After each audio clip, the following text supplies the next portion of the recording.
sudden anxiety with dyspnea and perspiration. এই কেসটা কি আমরা করছি? এই কেসটা আমরা করছি প্যানিক অ্যাটাক। একটা ঘটনা বলি, তারপরে আবার এখানে আসছি। আজ থেকে প্রায় 8-10 বছর আগে আমার কাছে এক মহিলা পেশেন্ট আসে, দিল্লি থেকে ফিরছেন রাজধানীতে। হঠাৎ মারাত্মক একটা কষ্ট, মনে হচ্ছে এক্ষুনি বোধহয় আমি দম আটকে মরে যাবো, আমাকে এক্ষুনি ট্রেন থেকে নামতে হবে। ছুটি করছেন, কিন্তু ট্রেন তখন থামানো যাচ্ছে না, এবং অনেকে বললো না না এক্ষুনি ট্রেন টেনো না, বিপদ হবে। নিয়ারেস্ট স্টেশন ছিল মুঘলসরাই, সেখানে উনি নামতে বাধ্য হলেন। তিনি বললেন আমার জীবনে এটা দ্বিতীয় ঘটনা, আর একবার এরকম হয়েছিল, এবং মুঘলসরাই থেকে আসা তখন তার পক্ষে খুব কষ্টকর হয়ে গেল। আমার কাছে যখন এসছেন তখন কিন্তু তার সেই অবস্থাটা নেই, কিন্তু তার জীবনে এরকম ঘটনা হয়েছে। মাঝরাতে হঠাৎ করে ভয়ঙ্কর একটা কষ্ট হয়ে এক্ষুনি নামতে হবে, না হলে আমি মারা যাবো দম আটকে। এটি তো প্যানিক অ্যাটাক। তখন আমরা কি করবো? তখন কি রেপার্টারি হাত রাখবো না মেট্রোমেটিক হাত রাখবো? এই পরিস্থিতিতে দেখুন, আমার যেটা বক্তব্য, বরিক আর ক্লার্ক এর একটা স্পেসিফিক নাম লাগিয়ে দিয়েছে, স্পাজমোটিক অ্যাজমা। হয়তো সেই যুগে এটাকে তাই বলা হতো। এটা তো বাস্তবে প্যানিক অ্যাটাক, যেটা অত্যন্ত বিচক্ষণতার সঙ্গে লিপি করেছেন, কোন অসুখের নামই লেখেননি, জাস্ট কি ঘটনাটা হয়েছে সেটাকে মেনশন করেছেন, সেটাকে মেনশন করে দিয়েছেন। এবার যে যা বোঝার বুঝে নাও। ওইখানে যেই স্পাজমোটিক অ্যাজমার নাম দেওয়া হয়ে গেল, এবার অ্যাজমা মানে আমি স্পাজমোটিক অ্যাজমা মানে আমি পোথোস করছি। সবচেয়ে মজার বা ইন্টারেস্টিং এর কাজ, আমার এখানে 3টে রেপার্টারিতে আমি দেখেছি, একটা তো অ্যাংজাইটির কথা এক নাম লেখা নেই পোথোসের সম্বন্ধে। মার্ফি আছে, জ্যানগুড আছে, এবং আমাদের সিনথেসিস আছে। তাহলে এই যদি আমাদের পরিস্থিতি হয়, আমাদের এখন কি করা কর্তব্য? নমস্কার, আপডেটেড হোমিওপ্যাথির পক্ষ থেকে আপনাদের স্বাগত। Enclave of updated homeopathy, Andul, Howrah এর তত্ত্বাবধানে যে সমস্ত সেমিনারগুলি এ যাবৎকাল হয়ে আসছে, সেই সমস্ত সেমিনারের বিশেষ কিছু অংশ আপনাদের সামনে তুলে ধরছি। যদি ভালো লাগে তাহলে লাইক, শেয়ার এবং সাবস্ক্রাইব করবেন। আর যদি ভালো না লাগে তাহলে কমেন্ট বক্সে অবশ্যই লিখে জানাবেন।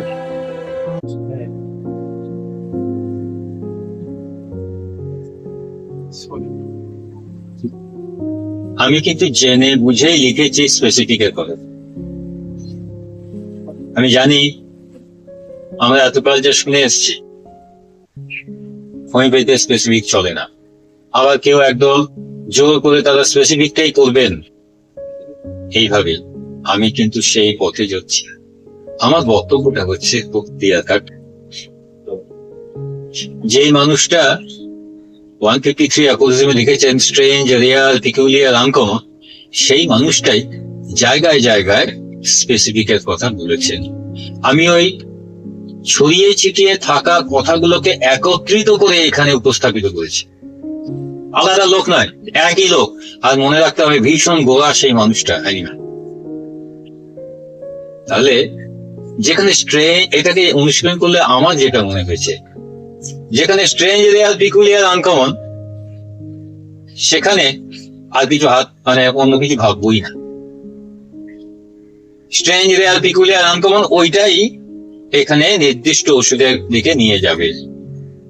তো এটাও তো আমরা জানি যে এতদিন হোমিওপ্যাথি চিকিৎসা করেও কতগুলো ক্ষেত্রে আমরা স্ট্রেঞ্জ, রিয়াল, পিকুলিয়ার, আনকমন আজ পর্যন্ত পেয়েছি।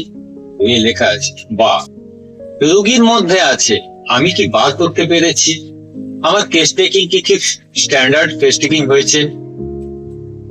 আমি কিন্তু বইয়ের কথা থেকে লিখেছি একটা অসম্পূর্ণ case taking, incomplete case taking, তাতে আমি মনে করছি কমপ্লিট কেস টেকিং, ফুল কেস টেকিং হয়ে গেছে। তাহলে পরে দেখা যাচ্ছে সেখান থেকে আরো আরো আরো অনেক দূর এগিয়ে নিয়ে যাওয়া যায় সেই কেসটাকে। তাহলে রোগীর মধ্যে আছে, আমি কিন্তু খুঁজে পাচ্ছি না। আমাকে প্রথম চেষ্টা করতে হবে সেই আপ্রাণ চেষ্টা করে সেই পর্যন্ত এগিয়ে যাওয়া। যদি স্ট্রেঞ্জেরিয়াল, পিকুলিয়ার, আনকমন পাওয়া যায় সেটাই হবে সবচেয়ে। কিছু কিছু ক্ষেত্রে পাওয়া যাচ্ছে না, অথচ সেই সব জায়গায় আমাকে উপকার দেখাতে হবে। হোমিওপ্যাথি যে সময় শুরু হয়েছিল তার থেকে কিন্তু যে সময়টা পার হয়ে গেছে, বিপুল পরিবর্তন কিন্তু হয়ে গেছে সময়।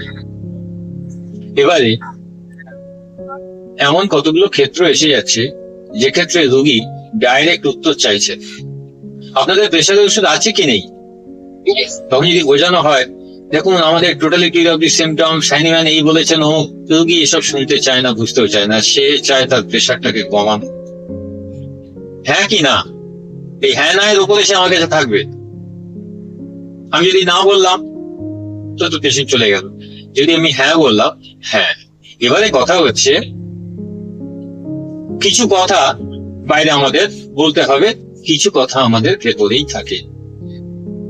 অর্থাৎ আমি যদি ওই পেশেন্টকে ট্রিটমেন্টের সুযোগ পাই, তবে তো আমি প্রেশারের কাজটা আমি দেখানোর সুযোগ পেলাম। আমি সুযোগটাই ছেড়ে দিলাম, তাহলে আমার কাছে কে থাকবে? তাহলে আমাকে প্রথমত একটি সুযোগ নিতে হবে। আমি এই কথাটা বারবার বিভিন্ন জায়গায় বলেছি যে স্বামী বিবেকানন্দ, তার 3 মিনিটের দরকার হয়েছিল আমেরিকায় জনসভায় বলার জন্য। তার প্রতিভা বলে তিনি 3 মিনিটকে 30 মিনিট করেছিলেন।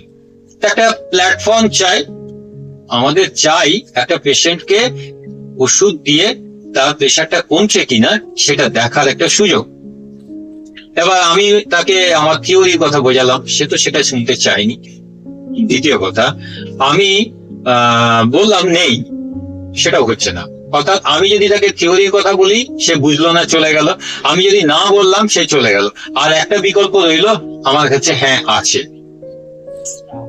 হ্যাঁ আছে কি আমি কিভাবে ইউটিলাইজ করব?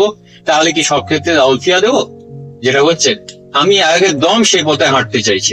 তাহলে এই বইয়ের যে মূল বিষয়বস্তু, পার্সোনালিটি ডিসঅর্ডার ইত্যাদি ইত্যাদি, এইগুলো তো বিফল যায়। তাহলে এই কথাগুলো বলছি, পাশাপাশি স্পেসিফিকের কথা বলছি। আমি কিন্তু বইয়ে লিখেওছি যে বনফুলের উদাহরণ দিয়েছি। 100 বছর আগে 3 মাস সময় লাগলো একটা নিউমোনিয়া সারতে, আজকে কতদিন লাগে, এইগুলো কিন্তু উদাহরণ আমি দিয়েছি। আর এও বলেছি হোমিওপ্যাথি এমন একটা বিষয় যেখানে সবটা স্পেসিফিক হবে না, তাহলে স্ট্রেঞ্জেরিয়াল, পিকুলিয়ার, আনকমনের কোনো মূল্যই থাকে না। কিন্তু হ্যানিম্যানই তো বলেছেন কোন কোন ক্ষেত্রে স্পেসিফিক, যেখানে যেমন স্কারলেট ফিভারের কথা তিনি তো বলেছেন। তাহলে ওইগুলোকে যদি আমরা অ্যানালাইজ করি, তাহলে আমার কথা হচ্ছে সময় চলে গেছে অনেকটা, আমরা যদি ওইটাকে আর একটু বাড়াতে পারি তাহলে কি খুব ক্ষতি হয়ে যাবে? পড়ে গেছে, আপনি কি রেপার্টারি খোলেন না আগে আর্নিকা খাইয়ে দেন? কোন একটা ভোজ সভায় খাওয়ার পরে আপনি রেপার্টারি খোলেন না আগে পালসিটলে আগে খেয়ে নেন, তারপরে দেখা যাবে কি করেন? নিজের বিবেককে প্রশ্ন করলে কি পাওয়া যায়? তাহলে আগে আর্নিকা খাইয়ে দিচ্ছি। বা কোন জায়গায় এমন হয়ে গেছে যেখানে হয়তো আঙ্গুলের একটা চোট লেগেছে, একটা হাইপারিকাম, তারপরে কি হচ্ছে না, ওই হাইপারিকাম খাওয়াতে খাওয়াতে অনেকটা উন্নতি, পরে হয়তো একটা ওষুধ লাগলো। তাহলে অ্যাকিউটে করি, আচ্ছা ক্রনিকে কি করা যায়? আচ্ছা কাজটা তো শুরু হোক। কাজ না করেই যদি বলি, আমার অনেকগুলো উদাহরণ মনে পড়ে। যেমন এই কথাগুলো থেকে আমি ভেবেছি, মাইকেল মধুসূদনের কাছে চ্যালেঞ্জ এলো যে বাংলায় 14 পদাবলী কবিতা লেখা যায় না। উনি চ্যালেঞ্জ নিলেন, করে দেখালেন। এর আগে কেউ করেনি, চেষ্টা করেনি। আমরা যদি চেষ্টা করি, হ্যাঁ চেষ্টা কিন্তু সেই মাত্রাই হবে। 3টে ওষুধ দিয়ে বলছি না, কারণ আমার বই আদ্যপান্ত যেটা লেখা আছে, ব্যক্তিত্বের কথা আছে, হ্যানিম্যানের মানে যে নিয়ম নীতি বেঁধে দিয়েছেন, আমি কিন্তু আগাগোড়া তার মধ্যে থেকে স্পেসিফিক করতে চাইছি। সেটা যদি আমরা করতে চাই, যদি আমরা করতে পারি, তাহলে আমাদের কিন্তু খাটতে হবে। আমি একটা এক্সাম্পল দেবো আপনাদের কাছে।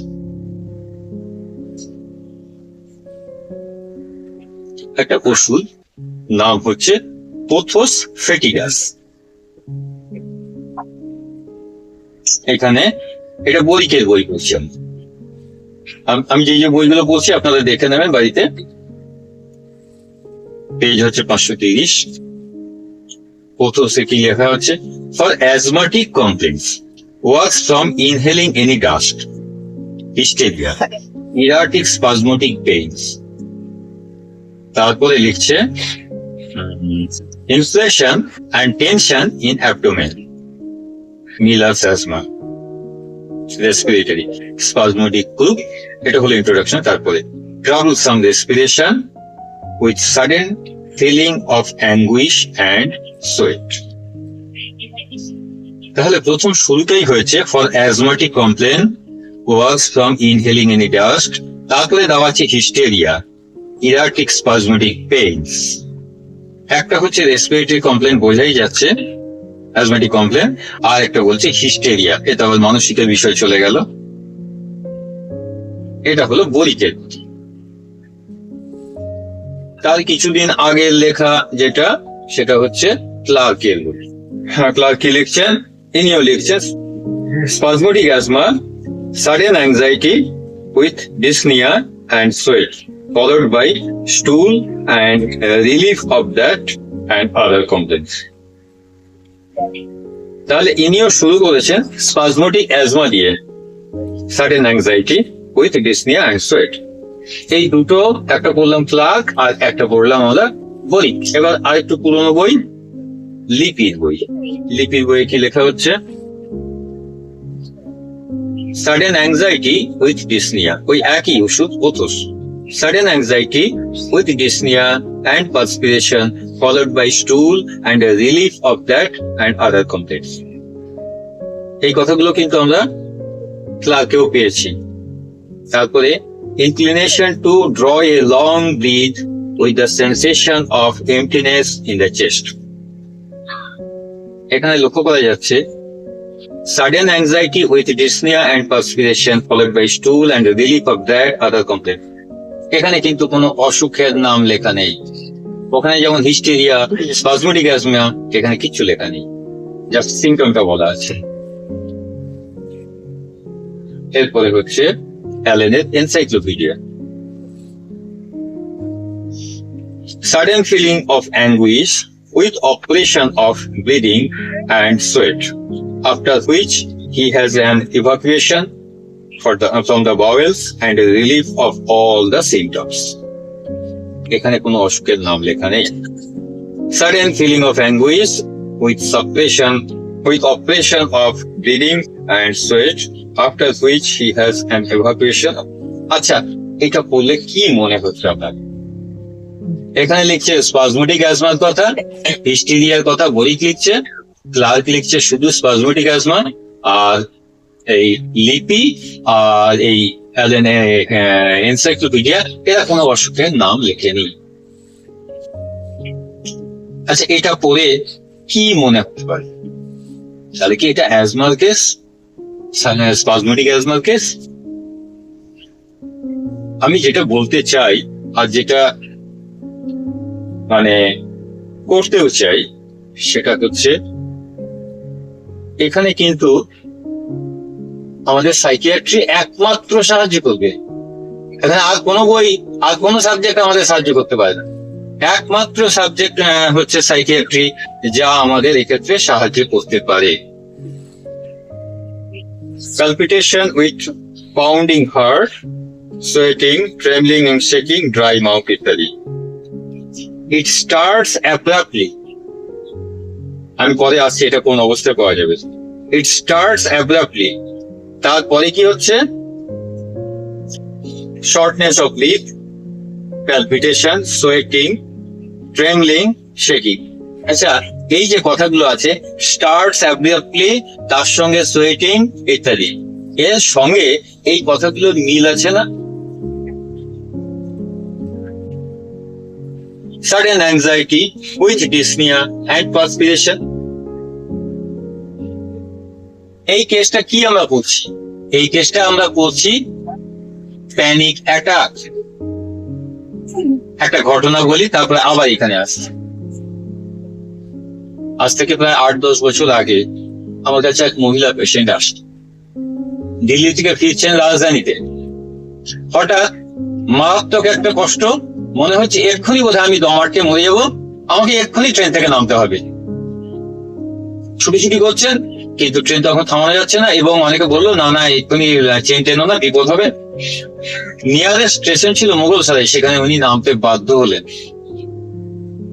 তিনি বললেন আমার জীবনে এটা দ্বিতীয় ঘটনা, আর একবার এরকম হয়েছিল, এবং মুঘলসরাই থেকে আসা তখন তার পক্ষে খুব কষ্টকর হয়ে গেল। আমার কাছে যখন এসছেন তখন কিন্তু তার সেই অবস্থাটা নেই, কিন্তু তার জীবনে এরকম ঘটনা হয়েছে, মাঝরাতে হঠাৎ করে ভয়ঙ্কর একটা কষ্ট হয়ে এক্ষুনি নামতে হবে, না হলে আমি মারা যাবো দম আটকে। এটি তো প্যানিক অ্যাটাক। তখন আমরা কি করবো? তখন কি রেপার্টারি হাত রাখবো না মেট্রোমেডিকা হাঁটতে? এই পরিস্থিতিতে দেখুন, আমার যেটা বক্তব্য, বরিক আর ক্লার্ক এর একটা স্পেসিফিক নাম লাগিয়ে দিয়েছে, স্পাজমোটিক অ্যাজমা। হয়তো সেই যুগে এটাকে তাই বলা হতো। এটা তো বাস্তবে প্যানিক অ্যাটাক, যেটা অত্যন্ত বিচক্ষণতার সঙ্গে লিপি করেছেন, কোন অসুখের নামই লেখেননি, জাস্ট কি ঘটনাটা হয়েছে সেটাকে মেনশন করেছেন, সেটাকে মেনশন করে দিয়েছেন। এবার যে যা বোঝার বুঝে নাও। ওইখানে যেই স্পাজমোটিক অ্যাজমার নাম দেওয়া হয়ে গেল, এবার অ্যাজমা মানে আমি স্পাজমোটিক অ্যাজমা মানে আমি পোথোস করছি। সবচেয়ে মজার বা ইন্টারেস্টিং এর কাজ, আমার এখানে 3টে রেপার্টারিতে আমি দেখেছি, একটা তো অ্যাংজাইটির কথা, এক নাম লেখা নেই পোথোসের সম্বন্ধে। মার্ফি আছে, জ্যান্ডগুড আছে, এবং আমাদের সিনথেসিস আছে। তাহলে এই যদি আমাদের পরিস্থিতি হয়, আমাদের এখন কি করা কর্তব্য? দেখা যাচ্ছে একে স্পাজমোটিক অ্যাজমা দিয়ে ছেড়ে দিয়েছে, এবং আমরা যথেচ্ছভাবে অ্যাজমাতে ব্যবহার করার চেষ্টা করছি। আদবে তো এটা অ্যাজমাই নয়। তাহলে 100 বছর আগে একটা নামকরণ করা ছিল, সেই নামকরণটাকে আমরা অন্ধভাবে ফলো করে চলেছি। আমি যদি বলি আজকে পোথোস হবে আমাদের সেই স্পেসিফিক মেডিসিনটা প্যানিক অ্যাটাকের, খুব ভুল হয়ে যাবে। যেই পেশেন্টের এরকম ঘটনা হয়েছে একবার, আমি যদি তার হাতে দিই, জীবনে যদি আবার কখনো বিপদে পড়েন, এই ওষুধটা আপনি সঙ্গে সঙ্গে চেষ্টা করবেন। সে সময় আমিও থাকবো না, তার পরিবারের কেউ থাকবে, কিন্তু আর তার হাতে একটা ওষুধ দেওয়া রইল। এই জন্যই তো অ্যালোপ্যাথি ডাক্তাররা একটা পেনকিলার দিয়ে দেয়। আমি কিন্তু বলতে চাইছি, ইমার্জেন্সির ক্ষেত্রে বা ক্রনিক ক্ষেত্রেও যদি এমন খুঁজে পেতে পারি, বইকে লিপির বইয়ে লেখা আছে স্পষ্টভাবে এটা প্যানিক অ্যাটাক হবে, আর ঠিক একই জিনিস লেখা আছে অ্যালেনের এনসাইক্লোপিডিয়াতে। মুশকিল হয়েছে পরবর্তীকালে বরিক, ক্লার্ক এরা এখানে একটা স্পাজমোটিক অ্যাজমা বা হিস্টেরিয়া কথাটা ইউজ করে দিয়েছেন। এবারে হিস্টেরিয়া মানে আমার সে পুরনো নলেজের হিস্টেরিয়া আর আজকে বর্তমান নলেজের হিস্টেরিয়া কি এক হয়ে গেল? আমি পুরনো বই ফলো করছি, হিস্টেরিয়া মানে হিস্টেরিয়া। আমি বইও লিখেছি, যতগুলো বাইপোলার সবগুলোকে হিস্টেরিয়া বলে চালানো হচ্ছে। আমাদের করণীয় কি তাহলে? ওগুলো কি হিস্টেরিয়াই পড়বো? তাহলে আমরা কিন্তু একটা অন্ধের মতন চলছি, অথচ আমরা কিন্তু নতুন করে যে ভাবতে হবে, আমাদের যে নতুন করে চিন্তা করে জিনিসটাকে তুলে আনতে হবে, এই চিন্তাটা আমরা করছি না। এটা যদি না করি, হোমিওপ্যাথি এগোবে? সেই মুহূর্তে কিন্তু তাকে একটা বাচ্চার হাতে হয়তো একটা ইনহেলার দিয়ে দেওয়া হলো, মা হয়তো খুব নিশ্চিন্ত হলো। আমি বলছি না যে আমাদের ইনহেলারই নিতে হবে না, আমার বক্তব্য খুব ক্লিয়ার কাট।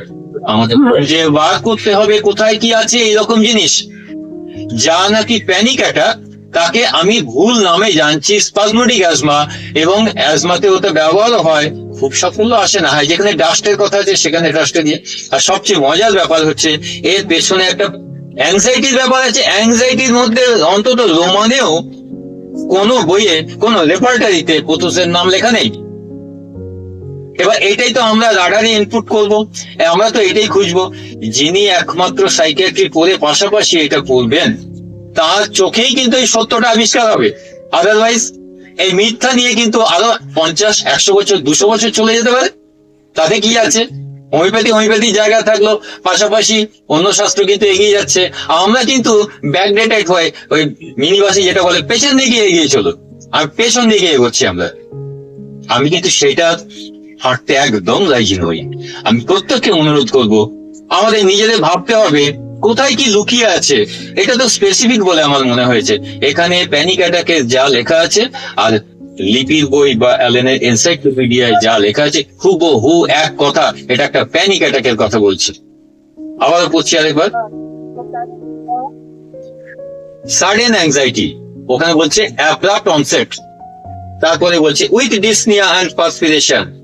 ঠিক এই কথাটাই তো হয় প্যানিক অ্যাটাকে, ঘামতে শুরু করে, শ্বাসকষ্ট হয়। এবং ওইখানে লেখা, এখানে দেখুন এখানে কি সুন্দর লেখা আছে, inclination to draw long breath, যাকে আমরা হাইপার ভেন্টিলেশন বলি। Inclination to draw a long breath with the sensation of emptiness of chest, মনে হচ্ছে আরো শ্বাস নিলে ভালো হয়, আরো অক্সিজেন গেলে ভালো হয়, আমি যেন অক্সিজেন পুরোপুরি নিয়ে উঠতে পারছি না। রুগীকে জিজ্ঞেস করলে রুগী ঠিক হুবহু এই কথাটাই বলেন। তাহলে এই যদি আমাদের বাস্তব পরিস্থিতি হয়, এই কথাগুলো ভেবে আমার মনে হয়েছে আমি কিন্তু বইয়ে বেশি স্পেসিফিকের কথা লিখিনি। আমি খালি চেয়েছি আপনারা ভাবতে শুরু করুন, আছে কিনা দেখুন, না থাকলে যা আছে পুরোনো রাস্তা ঠিকই আছে, পুরোনো রাস্তায় চলবো। কিন্তু যদি আমি একটাও রুগী বাঁচাতে পারি, ওই সিরিয়াস মোমেন্টে যদি আমার হোমিওপ্যাথি যদি বিজয় লাভ করে, আমার আপনার বুক গর্বে ফুলে উঠবে না। সেই ক্ষেত্রে দেখা যাচ্ছে রুগীকে হসপিটালাইজ করতে হলো, আমার পুতুস দিয়ে তাকে যদি রিলিফ দিই। হ্যাঁ, 10 বছরের মধ্যে এরকম পেশেন্ট আমার কাছে দ্বিতীয়বার আসেনি, একবার এসছিল, তার দ্বিতীয়বার হয়েছে। যদি তার তৃতীয়বার হয়, আমার কাছে কিন্তু কোনো ওষুধ ছিল না সেই যুগে জানা, আমি দ্বিতীয়বারই বলতে পারিনি। হ্যাঁ, আজকে আপনি বলতে পারেন যে এখন একটু দেওয়া যেতে পারে, হ্যাঁ হয়তো দেওয়া যেতে পারে, কিন্তু যদি আরো স্পেসিফিক কিছু পাওয়া যায়, এই নতুন চিন্তাধারাটা আমি বলতে চাই আপনাদের। ভুল বোঝাবুঝির জায়গা নেই, হ্যানিম্যান যা বলেছেন আমি তার থেকে আলাদা নতুন কোনো শাস্ত্র সৃষ্টি করতে চাইছি না, কিন্তু যা আছে সেই জায়গাতে আমাদের মেট্রিয়ায় অমূল্য সম্পদ লুকিয়ে আছে। কিন্তু একটা নামের ভুলে, ওই সেই গানে ছিল নামের ফেলে মানুষ ফেলে, এমন শুনি নাই, এখন নামের ভুলে কিন্তু আমরা 100 বছর পোতসকে কিন্তু অন্য জায়গায় ব্যবহার করছি। যদি সাইকিয়াট্রি আবিষ্কার এই নতুন জিনিসগুলো যদি আমরা না পড়ি জানি, তাহলে প্যানিক অ্যাটাক ধারণাও হবে না, আর মনে হবে ওইটা একটা স্পাজমোটিক অ্যাজমা। এভাবে কিন্তু আমার মনে হয় হোমিওপ্যাথির খুব অগ্রগতি হবে বলে মনে করি না।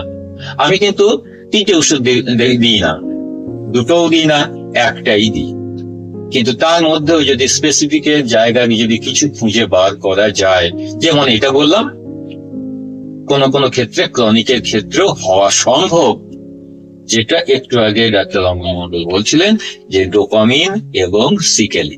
ইয়েস, এই কাজটা তো হচ্ছে অ্যালোপ্যাথি শাস্ত্রে। আমি বারবার বলছি যে আমাদের রেপার্টারির ইনফরমেশন গুলো আছে, হোমিওপ্যাথরা কি বলছে। অ্যালোপ্যাথি শাস্ত্রে এর উপরে গবেষণা হচ্ছে, ডোপামিনের উপর ডাইরেক্ট অ্যাকশন আছে সিকেলির, যেটা আর কোনো ওষুধে নেই এরকম ডাইরেক্ট অ্যাকশন। তাহলে আমি যদি কোনো ক্ষেত্রে বুঝতে পারি এক্ষেত্রে ডোপামিনের গড়বড় হচ্ছে, আমি সব ছেড়ে যদি আমি সিকেলিতে পৌঁছে যাই, অন্তত একবার চেষ্টা করে তো দেখি।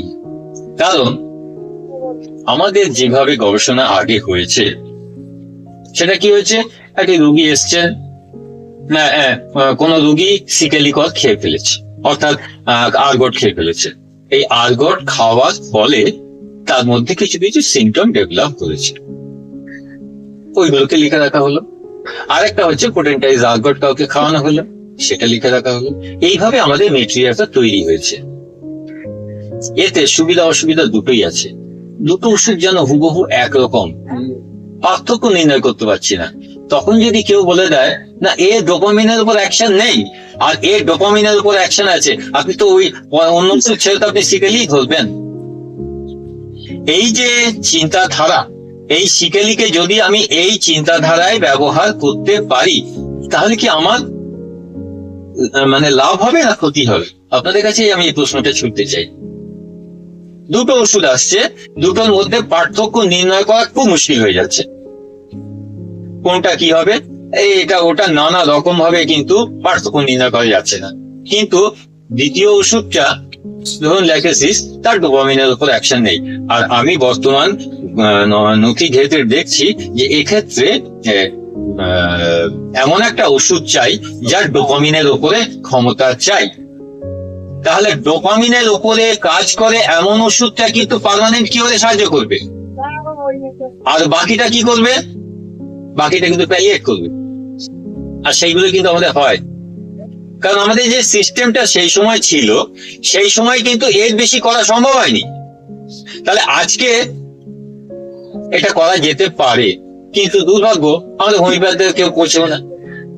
আর যদি বা টাকা কিছু হয়, আমি জানি না সেটা কি ধরনের গবেষণায় ব্যয় হয়। তাহলে উপায় সেই হ্যানিম্যান তিনি যেভাবে করতেন, অর্থাৎ তদানীন্তন জার্নাল গুলিতে যেসব কেস পয়জনিং গুলো উনি দেখতেন, সেগুলো তার মেটেরিয়া মেডিকা পিউরাতে উনি সংগ্রহ করে রেখেছেন।